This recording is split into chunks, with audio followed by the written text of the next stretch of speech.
قبل أي مباراة كيبقى السؤال الأهم شنو كيخبي الخصم. اليوم غادي نحلوا منتخب تنزانيا خصم المنتخب الوطني المغربي في الدور القديم من كان 2025. طريقة اللعب، أرقامه وإحصائياته، نقاط القوة ونقاط الضعف اللي خاص الأسود يستغلوها بذكاء. قبل البداية لا تنسى الاشتراك، لايك للفيديو يوصلك جديد، وننطلق على في التفاصيل أكثر. أولا طريقة لعب المنتخب التنزاني. النهج العام للمنتخب. منتخب تنزانيا كيلعب بأسلوب دفاعي منظم، يعتمد بزاف على الكتلة المتوسطة والمنخفضة، كيركز على إغلاق العمق وجر الخصم للجهات. أكثر خطط استعمالا في لقاءات المنتخب التنزاني 4-2-3-1، وأحيانا تتحول إلى 4-5-1 عند الدفاع.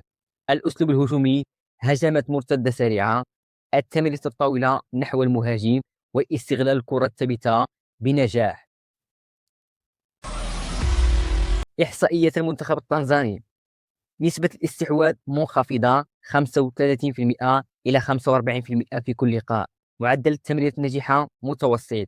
الأهداف المسجلة قليلة مقارنة بالمباريات.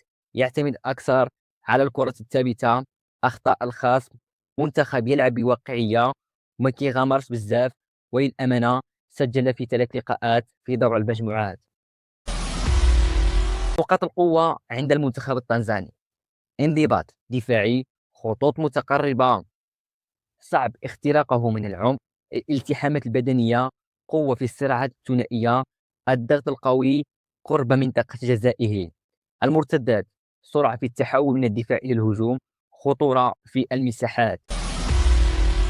أما نقاط الضعف عند المنتخب تنزانيا: ضعف في بناء اللعب، صعوبة في الخروج بالكرة من الخلف، الضغط العالي يربكهم بسرعة، مشاكل في الأظهرة، ترك مساحات في الأطراف، ضعف في التغطية الدفاعية، قلة الحلول الهجومية، غياب الإبداع في الثلث الأخير من الملعب، اعتماد كبير على لاعب واحد أو كرة ثابتة، ودائما ما يكون اعتماد على اللاعب مصوفا، خبرة محدودة، يركب أخطاء تحت الضغط، يتأثر نفسيا عند تلقي هدف مبكر في اللقاء.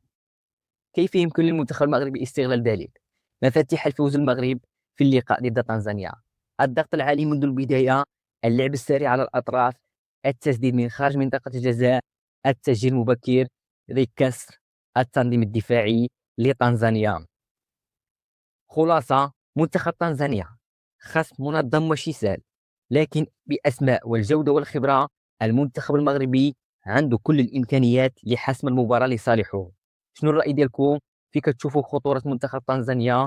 أتمنى التوفيق للمنتخب المغربي في اللقاء، وأن يكون أكثر حضور ضد المنتخب التنزاني في الدور القادم.